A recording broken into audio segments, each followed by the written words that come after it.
चक्रवाली महाराज भी हमारे साथ जुड़ चुके हैं। महाराज जी, आपने अपनी टिप्पणी भी की है और आपने जो बात कही कि थप्पड़ मारा जाता अगर इस पोस्टर को वो देखते वीर सावरकर, लेकिन सवाल इस बात का है ना कि ये अनर्गल यहां पर क्यों ये पोस्टर विवाद।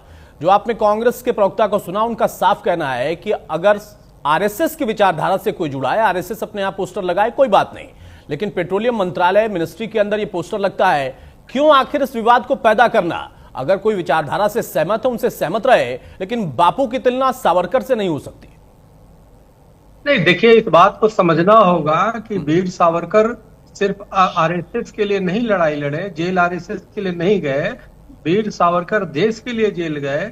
2 जन्मों की कारावास की सजा जो दी गई, वो अंग्रेजों ने देश के लिए लड़ने के लिए दिया। और उन्होंने सिर्फ खुद ही नहीं लड़ा, बल्कि स्वयं अपने साहित्य के माध्यम से कितने हजारों लोगों को तैयार किया जो उनके लिए, देश के लिए लड़ने के लिए तैयार हुए। सवाल इस बात को समझना होगा, जो लोग वीर सावरकर को आरएसएस, जो हिंदुत्व से जोड़ देते हैं, और वो कहीं ना कहीं वो जानबूझ करके एक ऐसा माहौल क्रिएट करते हैं ताकि वो सावरकर के खिलाफ वो बोले और प्रोपेगेंडा जो फैलाए, जो अंग्रेज छोड़ के चले गए, उसको वो आगे बढ़ाते हैं। क्योंकि वीर सावरकर, आप शायद अंडोबार निकोबार में तो पता नहीं आप गए हैं कि नहीं, लेकिन मैं तो कई बार गया हूँ। वहां के 8x8 की कोठरी में जब देखेंगे कि वहां पे क्या सजा जो उनको मिली थी, वही नीचे वहां फांसी की सजा दी जाती थी, और कितना प्रताड़ित किया वीर सावरकर को। और आप देखो कि उसके बाद भी एक इतना दुर्भाग्य है ये देश का कि आज कांग्रेस के वरिष्ठ नेता तक जो है वीर सावरकर पे आपत्तिजनक टिप्पणी करते हैं, सावरकर के खिलाफ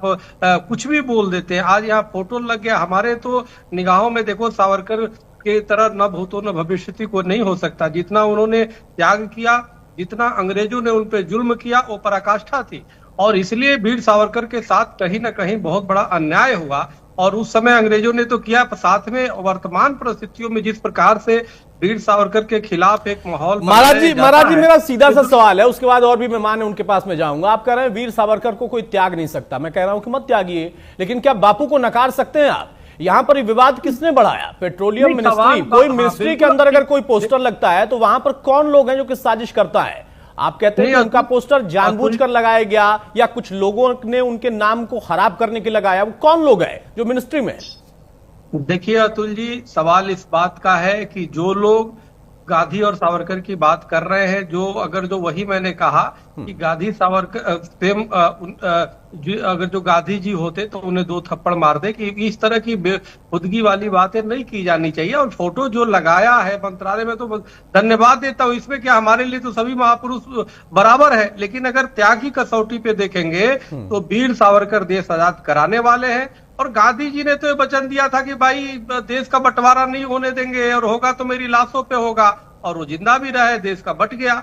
सवाल इस बात का, इस चीज को आप समझिए। और वीर सावरकर ने कोई सत्ता पाने के लिए कुछ नहीं किया, कोई खुद भोग विलासता के लिए नहीं किया, उन्होंने तो देश के लिए लड़ाई लड़ी। आज यही देशवासी जो है अभी राजनीतिक स्वार्थ में जो है कुछ भी अनाप शनाप बोल रहे हैं, तो ये बड़ा दुर्भाग्यपूर्ण है। हमें लगता है कि जो महापुरुष हैं उनको उसी दृष्टि से देखे जाने चाहिए, और उस पे जो अनर्गल टिप्पणी है उसे बचा जाना चाहिए। गांधी जी ने बिहार में गरीबी को देख करके अपना वस्त्र का परित्याग किया, इसे नहीं भुलाया जा सकता। लेकिन ये भी नहीं भुलाया जा सकता कि उनके रहते हुए देश बंटवारा हुआ। तो वो सब अगर जो मूल्यांकन करेंगे तो बहुत कुछ चीजें सामने आएंगी। लेकिन मेरा ये मानना है कि हमें लगता है कि वीर सावरकर को जिस प्रकार से एक एजेंडा के तहत जानबूझ करके उनको अपमानित किया जाता है, ये ठीक बात नहीं है। ये देश का अपमान है, ये स्वतंत्रता सेनानियों का अपमान है, ये वीरों का अपमान है।